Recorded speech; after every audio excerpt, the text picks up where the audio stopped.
I have a lot of friends in the house, least of all, of course, not to mention John, who has been my mentor for many years. The first time I had John was in 1990. I was in Kenyatta University and he came to speak to the Christian Union. I had just joined the university and he gave us such a powerful introduction. I had come from Tala High School, where I was the CU chairman and the school captain. And they were telling me, this thing you preach so much, when you get to university, you lose it. But John came with eloquence. I think that time he was in the corporate world, holding very senior positions, I think with Total or some big company and earning a lot of money. And then he spoke very good English. I always like good speakers, particularly the ones who have the command of the language. And they also look confident about the subject that they are conversing. And he spoke to us so well. We connected. He didn't know me, just like it's difficult for him to reach me now. It was not easy even to greet him then, even though he was coming to our Christian Union. How life changes. But Brother John, just like you might have to learn to do now, I just followed you even though I couldn't reach you. And I followed you and I emulated you until somehow I became more like you and I ended up becoming your friend. Because when you love something and you embrace it, God has a way of making it come true. So I'm so glad to see you and thank you for the influence you've had, the impact you've had in my life. Thank you, all the leaders who are here. Pastor George, it's good to see you. I came with colleagues from the Kenya Film Classification Board. I will ask them to stand up. Wow, there are many, and I think if they are not paid, you can give us the bill. Thank you, but they are tweeting for you and promoting the conversations this morning. I will not ask them, we will not have time for them to say their names. Allow me just to execute the agenda of today very briefly. First, to thank you, to thank ELNET for choosing me as your speaker this morning. When Brother Mwangi came to my office, he was very persuasive. He told me that I had to come. And I told him I have a graduation all the way in Mutua, but he insisted and he persuaded me, and I told him we'll create time before I travel down to Kambani to come and we share. And this morning I come with great humility, not as a great speaker, but as one who believes in our cause. My name is Dr. Ezekiel Mutua. I'm the CEO of the Kenya Film Classification Board. And if there are CEOs who are born again, I am in the number. I am a CEO in a state corporation in Kenya, born again. I believe in the Lord. Like my brother said, I'm not ashamed of the gospel of Jesus Christ. It's the power of God to save. I know it is foolishness to others. I'm being told so.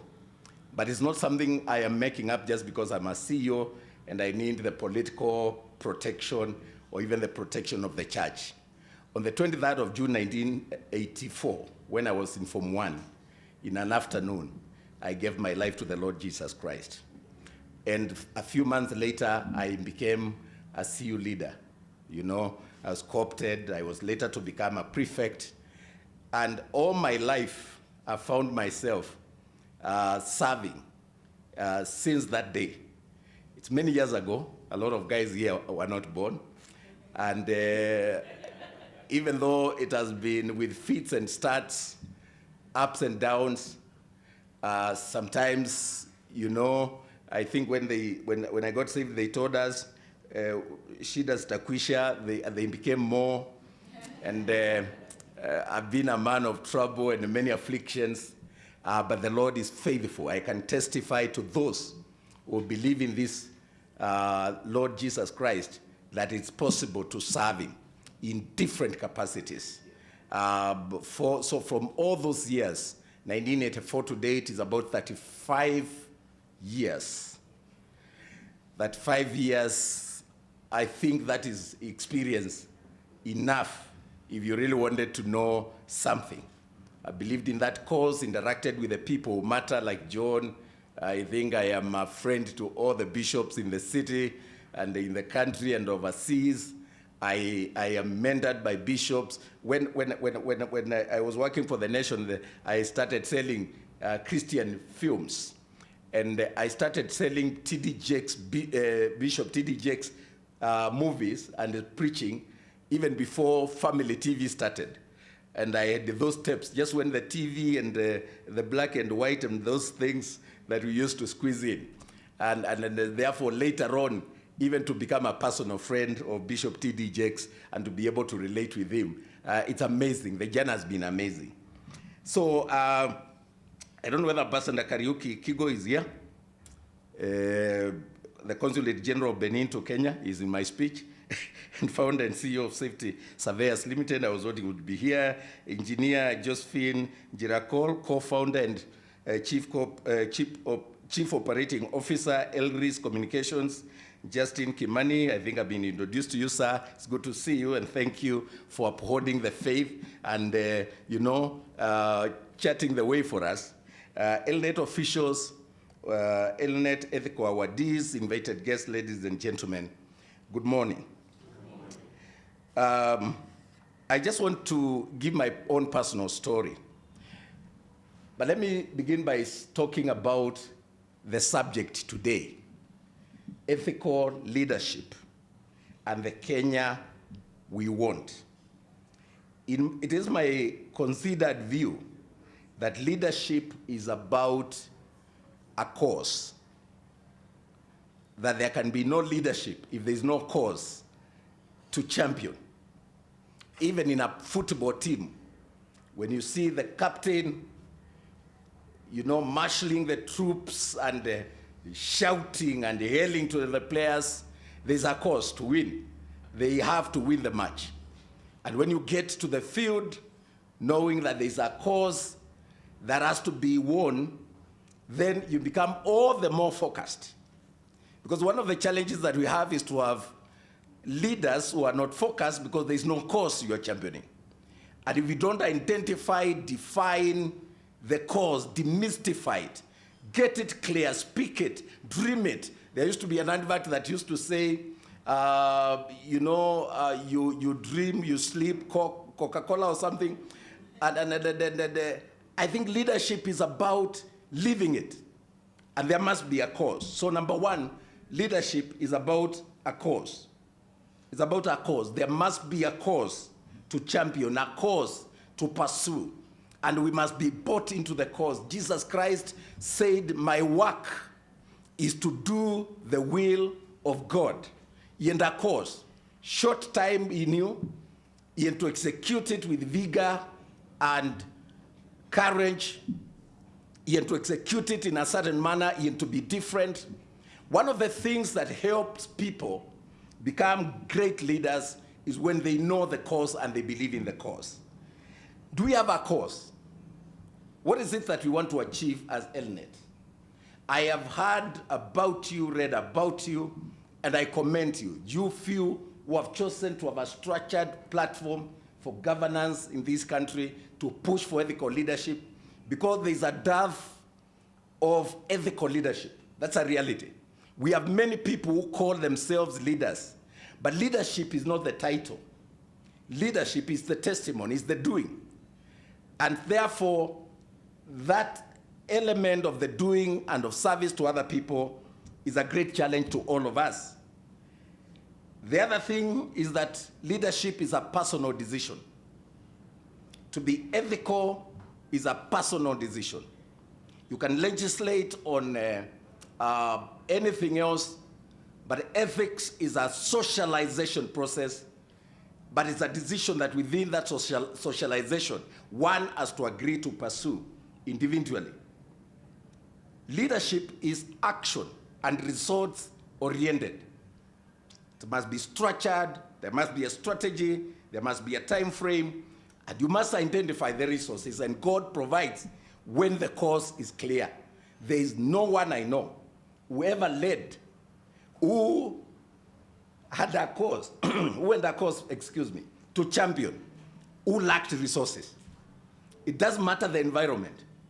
They always say, there's a saying where I come from, that no matter the economy of the jungle, the lion will never eat grass. But the essence of it is that those of us who believe in the Lord, it doesn't matter. I see people talking about how bad the economy is, and this song is not very gratifying. I mean, as children of God, I think I want to pray for God to increase my resources, not for them to lower the prices. I don't care about the prices, because it's not for me to determine that, but it's for me to believe in the provision of God for the cause I am championing. God will provide for that cause. I am a living example that God can provide. And there are so many things that I can mention, from the positions I've held as a school captain, as a prefect in the school, all the way to the time I became the Secretary General of the Kenya Union of Journalists. And of course, what Brother Nganga didn't mention is that it was after I was sacked summarily for refusing to go against my values. So in 2002, after working for the nation for 9 years, I was put in a position where my values were being contradicted by the management. And one time I was called to the office of the MD. That time it was the former governor of Nairobi, Dr. Evans Kidero. And after conversation, he persuaded me to renege or to go against a letter handwritten to Aga Khan in Paris about the management of Nation Media Group. I was writing as Secretary General of KUJ. That was a leadership position. I believed that journalists cannot challenge the Moi rule and challenge the political class when there were no ethics in our workplace, when there were injustices, when people were getting jobs through all manner of platforms, and there were no ethics. And so I wrote to the Aga Khan, I had the boldness to do it, and I sent the letter. And I was called to ask, and I asked to withdraw the letter. And I said, I believe in the things I've written. And I was told it will cost you your job, and I said that will be fine with me. And I walked out. My wife was jobless. We had a young child. It was the riskiest decision to make. KUJ had been closed. They didn't have offices. They had been auctioned, and I came in when there were no offices. And my first letterheads, I did them at the Stanley Thorntree. I would send a boy who just believed in me. He was working with the previous administration, and he would go and print it in a cyber cafe in Kimathi House across the Thorntree. To cut the long story short, I built KUJ from the scratch.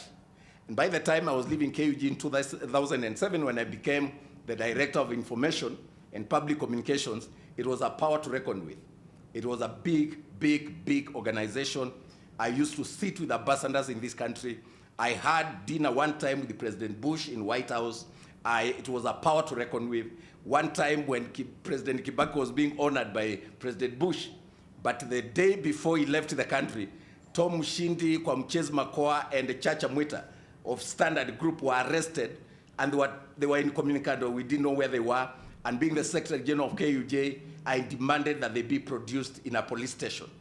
And they were not produced, and the president was being honored abroad. And I wrote to Bush, and I told him, you need to raise this issue with President Kibaki. I believe freedom of the media should be respected. That was risk. That was a huge risk. As a matter of fact, when the president came, on arrival, I got a call, and I was told to report to State House. And by the time I walked that hill, I had given all my prayers, talked to my family, and told them, if I go, may the servant of the Lord go in peace. Only to appear before President Kibaki and disarms me, wewe hapa ni kwako. Unakuja tu tunazungumuza tu. Na hii mambo hapana ongea na wazungu. And the rest, as they say, is history. When I was elected on 21st of June 2001 at the Stanley Hotel, that's where the elections were held for the first time, like LSK. We did them in a big hotel because I wanted excellence, because that's another thing I'll say about leadership, is about excellence. So we didn't want to do them at labor, court offices down there. I was like, we are journalists. We need to be professional, like, lawyers and the medical profession. So my first statement was also on President Moi. And similarly, the president called, and it was televised when I went to see him with my counsel. In other words, out of small acts of naive courage, I don't know what to call it, but it was courage that bordered on madness, if you ask me, because I'm in a young family. The things I did then, I can't do them now, please. I've grown old, so it's also about a cause. I have a cause for my family now. But I'll never go against my values. I have also paid a price also for that family, or for me to stay in the straight and the narrow. It's not easy. So first of all, those of you who are passed, I don't know how you passed this ethical test, but I congratulate you. I've not passed myself. I don't know when they will ever evaluate me. Because we have not assessed you yet. Oh, okay. Okay, they have never assessed me. But I've been assessed by other people. So I'll give the example of those who have assessed me. When I joined Kenya Film Classification Board in 2015, I was the Secretary of Information, substantively a PS, almost, holding a very key position. And for me, unlike other PSs, mine was permanent and pensionable. The Public Service Commission, in its wisdom, would make a decision that I had skills that needed to be locked in the government for the rest of my life until I retire. And so I got a letter written to the ministry. It was challenged and debated in Parliament and still upheld that I held those skills, whatever skills they are, but the Public Service Commission made that decision. So I was an IS, almost at the position of the PS, but on P and P basis. But I saw what KFCB was doing, and I read about it. And after digital migration in 2015, I was concerned about the digital space that was opening up, more TV stations. They used to rate 5 TV stations. Now I knew they were going to grow because I led that migration process with Fred Matiang'i, Dr. Fred Matiang'i, and I can tell you it was a combination of people like me and Dr. Matiang'i, and I say this not to take any credit. The minister is a great minister, but that combination, because I would tell him, go and say this, I'll pray, I'll be praying. And we combined. I remember one time we were going for holidays with our families in Dubai, and we had to come back because we lost the case at the Court of Appeal for digital migration. We went up to the Supreme Court and we won. And when we won, the media houses shut themselves up. There was a time there was no TV in Kenya for 3 weeks. And I told the CS, stay put. These guys will have to know that they don't rule this country. People go to elections and elect the government, not media owners. And we stood our ground. Not very popular thing to do, but to cut the long story short, we won. And I saw that space and the kind of confusion it was going to bring with globalization and now opening up of the spectrum, with digital media, our children exposed to the iPhones, the growth of the internet, and I thought there was a cause to take a new challenge. And so when they advertised for the position, I applied. I was interviewed, was it in this hotel? In this hotel. And I was number 1 in the interview. I came number 1, and so I was offered a job, and I moved there. And the people asked me, why would you leave the position of a PS to go and serve in a moribund body? A brother called Simon Indimuli of SCAC is the State Corporations Advisory Committee, came to the office and told me, did you read the European history? And I said, yes. And he told me, have you ever heard about the sick man of Europe that was written during the European history? The sick man of Europe, in those of you who don't know history, was Turkey, the Ottoman Empire, the modern day Turkey. And in the European history, that country was referred to as the sick man of Europe. And he told me in the parlance of state corporations in Kenya, Kenya Film Classification Board is the sick man of the state corporations in this country. Why would you risk? And you're a brother, I know. You had attended my wedding and seen me grow. And he told me, think about the decision. And I persuaded him politely that I wanted to leave.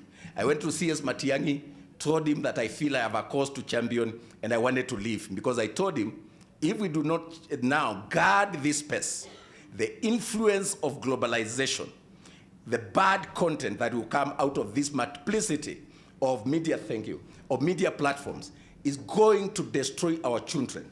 And what we have championed painstakingly, including going against the media owners and against a lot of forces, then will also work against us.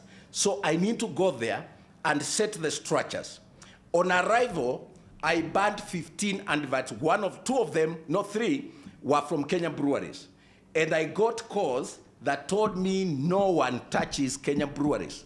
least of all a civil servant. And actually, they sent a very huge delegation of all the directors of Kenya breweries to my office. And when they came, I don't know what the agenda was, but I said I'm meeting them in the boardroom. And to the boardroom we went. And I told them there will be no beer adverts on our TV during the watershed period, as long as I'm the CEO. And I told them, you remove. We signed an agreement which they went against, and the beer adverts continued, and instead they engaged George Oraro, one of the top lawyers in the country, to sue me. He wrote a scathing letter. It promised me that I would rot in jail. By the time he's done with me, I will not understand where I came from and what it means to be KFCB official. I called a press conference and read the letter, and they said there will be no beer adverts in Kenya during the watershed period. Sooner or later, of course, they were removed. I mean, we went to court, and I told the board we didn't have money that time. When I joined KFCB, the annual budget was 88 million. 88 annual budget. Now our worth is about 2.14 billion with 600 million annual budget from our treasury, but a lot of partnerships and a lot of stuff. When we evaluate ourselves, we are 2.14 billion from where we were. But do I say? If you are evaluating, I don't know what you look for. I'm just trying to canvass my case. When you come, you be easy on me. But we went to court, and I told the board, don't fear. They told me, are you sure you want to take on Oraro? I said the reason why public servants, and this is another point, if you are championing a cause, please acquire skills and knowledge and understanding. You cannot lead when you are a zombie, when you are the least knowledgeable, when you don't even command knowledge of that specific